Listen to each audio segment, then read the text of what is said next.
வணக்கம். இயக்குனர் வெற்றிமாறன் இனிமேலுக்கு தன்னுடைய கிராஸ் ரூட் பிலிம் கம்பெனி சார்பா படங்கள் தயாரிக்க போறதில்ல. பேட் கேர்ள் திரைப்படம் தான் நிறுவனத்துடைய கடைசி படம். இதோட நிறுவனத்தை மூடு விழா பண்றோம் அப்படின்னு அறிவிச்சிருக்காரு. ஒரு வெற்றிகரமான ஒரு இயக்குனர் தன்னுடைய தயாரிப்பு கம்பெனியை மூட போறாரு அப்படிங்கறது செய்தி கேட்டவுடனே சினிமா வட்டாரத்திலேயே பெரிய அளவுக்கு அதிர்ச்சி. அப்படி அவர் இந்த கம்பெனியை மூடுறதுக்கு என்ன காரணம் அப்படிங்கிறது குறித்து அவரே பேசியிருக்காரு. இது குறித்து தான் நம்ம பார்க்க போறோம்.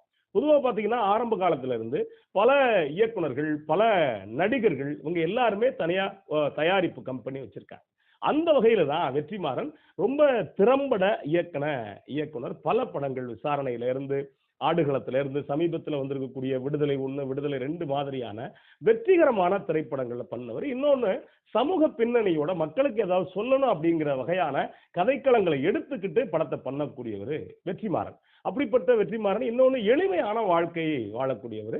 ரொம்ப மிக நல்ல சிந்தனையாளர் அப்படிங்கிறது எந்த வித மாற்று கருத்து இல்லை. அப்படிப்பட்ட வெற்றிமாறன் தன்னுடைய கிராஸ் ரூட் பிலிம் கம்பெனி அப்படிங்கிற தயாரிப்புல பல படங்கள் தயாரிச்சுக்கிட்டு இருக்காரு. அதுல சமீபத்துல 2 படங்கள். ஒன்னு என்ன அப்படின்னா ஹர்ஷா பரத் இயக்கத்துல வெளிவர இருக்கக்கூடிய பேட் கேர்ள் அப்படிங்கிற திரைப்படம்.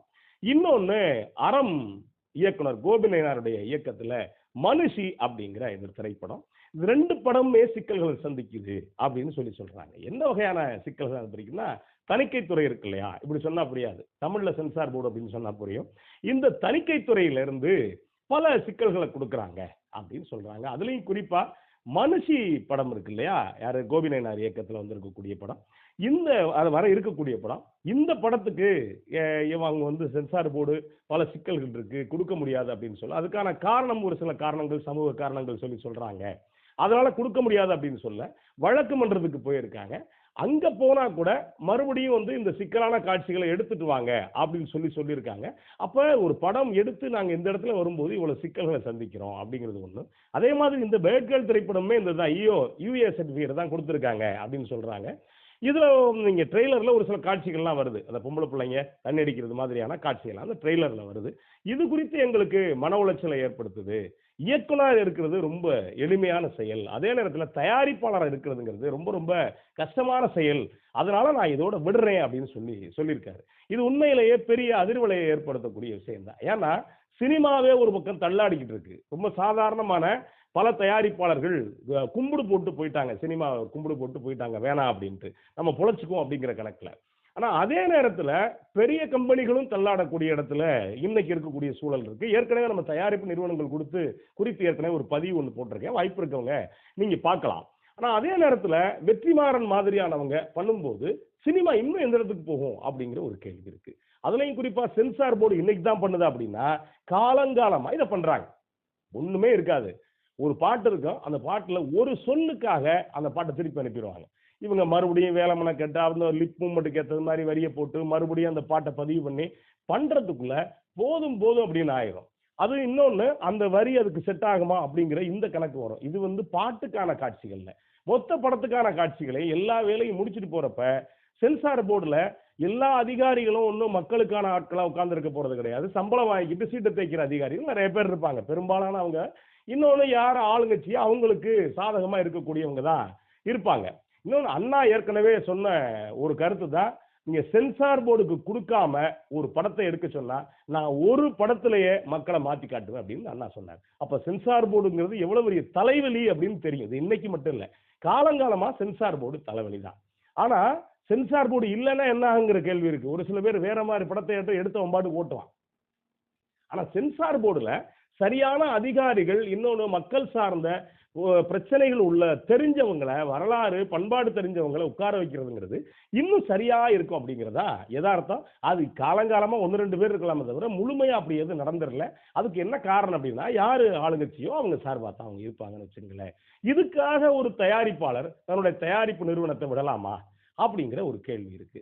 சரி, வெற்றிமாறன் தான் பண்றாரு, இதுக்கு முன்னாடி யாரும் தயாரிப்பு பண்ணலையா அப்படிங்கிற ஒரு கேள்வி இருக்கு இல்லையா.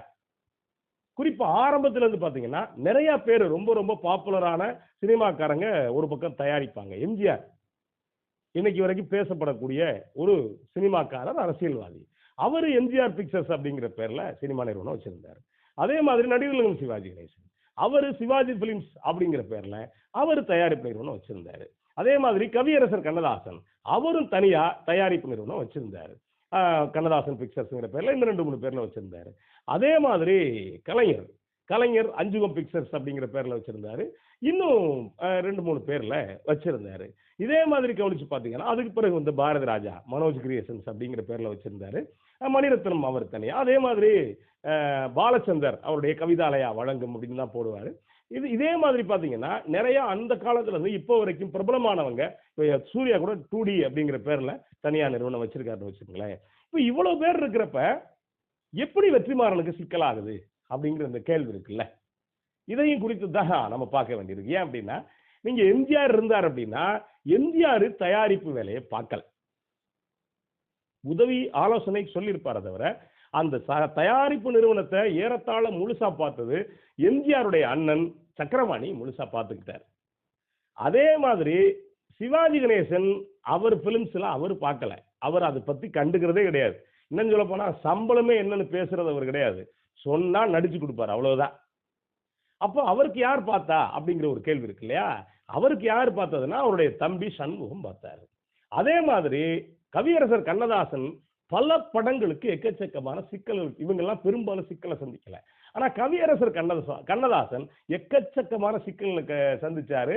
50 படத்துக்கு பாட்டு எழுதி போயிட்டு என்ன பண்ணுவாருன்னா அந்த கடனை கட்டுவார். ஒரு படத்துல தயாரிப்புல வந்து கடனை கட்டுவார்.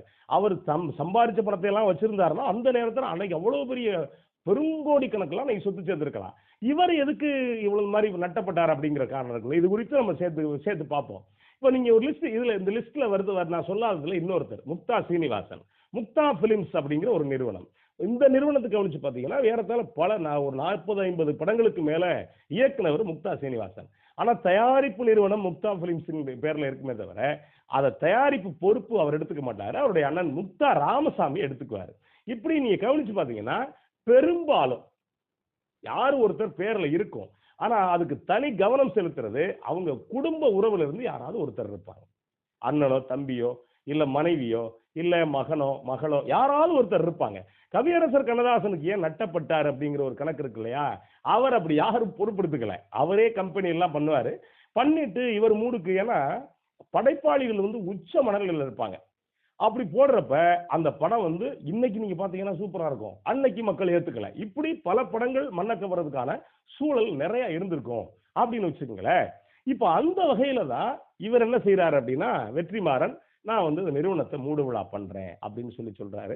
என்னைய கேட்டா வெற்றிமாறன் பொறுத்த வரைக்கும் இந்த நிறுவனத்தை மூடு விழா பண்றது நல்லது அப்படின்னு நான் நினைக்கிறேன். ஏன் அப்படின்னா வெற்றிமாறனுக்கு ரொம்ப சரியா இருந்து பண்றதுக்கான கூட ஒரு ஆள் இல்லை அப்படிங்கிறதா நம்முடைய கருத்து. ஏன்னா வெற்றிமாறனை பொறுத்த வரைக்கும் ஒரு திறம்பட ஒரு படத்தை நேர்த்தியா பண்ணக்கூடிய இயக்குனர். ஒரு படைப்பாளிக்குங்க ஒரு படைப்பு மனம் அப்படிங்கிறது வேற. இன்னும் சொல்ல போனா இன்னொருத்தரை கூட சொல்லலாம், மருதகாசி. தமிழ் சினிமாவில் முக்கியமான அடையாளம், இலக்கியத்தை எளிமையா கொடுத்த முதல் கவிஞர். மருதகாசி படம் தயாரிச்சுட்டு மொத்த சினிமாவை விட்டுட்டு ஏறத்தாழ 4-5 வருஷம் சொந்த கும்பகோணத்துக்கு பக்கத்துல சொந்த ஊர்ல வந்து தங்கிட்டாரு. சினிமாவே வேண்டாம்டா சாமி அப்படின்னு. இதுக்கெல்லாம் என்ன காரணம்? கவியரசர் கண்ணதாசன் டக்குன்னு கீழே போனாரு, மருதகாசி அதே மாதிரி. இதுக்கெல்லாம் என்ன காரணம் அப்படின்னா அவருக்கும் கூட இருந்து தனியா நான் தான் பாக்குறேன் அப்படிங்கிற அளவுக்கு மருதகாசிக்கு ஆள் கிடையாது. அப்ப இதுல என்ன சிக்கலாகுது அப்படிங்கிறது இருக்கு இல்லையா. படைப்பு மனம் வேற, தயாரிப்பு மனம் வேற. படைப்புங்கிறது முழுக்க அந்த நீங்க அதிலே லயிச்சு இருந்தா மட்டும்தான் அந்த படைப்பு வெற்றிகரமான படைப்பா வரும். தயாரிப்பாளர் என்ன யோசிக்கணும் அப்படின்னா, இந்த முதலீடு போடலாமா வேண்டாமா. இந்த இடத்துல திடீர்னு பாத்தீங்கன்னா இதுல ஒரு உதாரணம் கூட சொல்லலாம். திடீர்னு நீங்க எம்ஜிஆருக்கு மிகப்பெரிய பேர் எடுத்து கொடுத்த திரைப்படம் எல்லாருக்கும் தெரியும், நாடோடி மன்னன். நாடோடி மன்னன்ல ஒரு காட்சிக்கு எம்ஜிஆர் ஒரு லோடு கயிறு கேட்கிறார். யாருக்கிட்ட? அண்ணனுக்கிட்ட. பக்கத்துல உதவியாளர் சொல்லி அண்ணனுக்கிட்ட ஒரு லோடு கயிறு வாங்கிட்டு சொல்லு அப்படின்னு. அவர் ஏற்கனவே கம்பெனி லண்டத்துல போய்கிட்டு இருக்கு. எம்ஜிஆர் ஒரு காட்சி எடுக்கிறது, தூக்கி போடுறது, திரும்ப எடுக்கிறது, ஒரு காட்சி, இந்த வேலை ஓடிக்கிட்டே இருக்கு. கட்டுப்புல என்ன சொல்லிட்டாரு அப்படின்னா சக்கரபாணி, ஏப்பா தூக்கு மாட்டி தொங்க வந்து கேட்டிருக்காரு.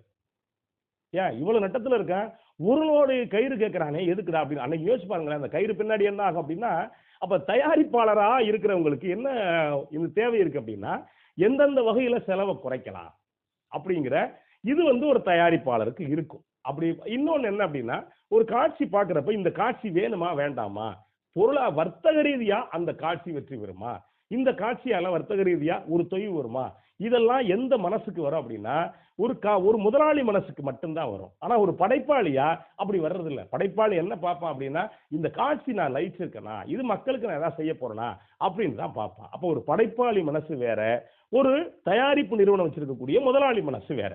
இந்த ரெண்டையும் ஒரு ஆளா இருந்து பண்றது அப்படிங்கிறது அவ்வளவு சர்வ சாதாரண கிடையவே கிடையாது. இந்த ரெண்டு மனசு ஒன்னா செயல்படவே முடியாது. அப்ப அதனாலதான் என்ன அப்படின்னா, வெற்றிமாறனை பொறுத்த வரைக்கும் மிகச்சிறந்த இயக்குனர், ரொம்ப வித்தியாசமான சமூகத்துக்கு வேண்டிய பல படங்களை கொடுத்தவர். இந்த ரெண்டு படமும் பொதுவா மனுஷி அப்படிங்கிற திரைப்படமும் பேட் கேர்ள் அப்படிங்கிற திரைப்படமும் சமூகத்துக்கு கருத்து சொல்லக்கூடிய திரைப்படமா இருக்கும் அப்படின்னு தான் நம்புறோம். ஏன்னா கண்டிப்பா வெற்றிமாறன் கதை கேட்காம ரெண்டு படத்தையும் ஒத்துருக்க மாட்டாருன்னு வச்சுக்கோங்களேன். ஆனா இருந்தா கூட இந்த மாதிரி தயாரிப்பு நிறுவனங்களை இவர் மூட்டை கட்டி வச்சுட்டு மற்றவங்க முழுசா தயாரிப்பு நிறுவனம் வச்சிருக்கவங்கள்ட்ட இவர் இணைஞ்சு படம் பண்றதா மிக சரியாவும் இருக்கும். அப்பதான் வெற்றிமாறன் இருந்து நல்ல படங்கள் வரும் அப்படிங்கிறதா நம்முடைய கருத்து. நன்றி, வணக்கம்.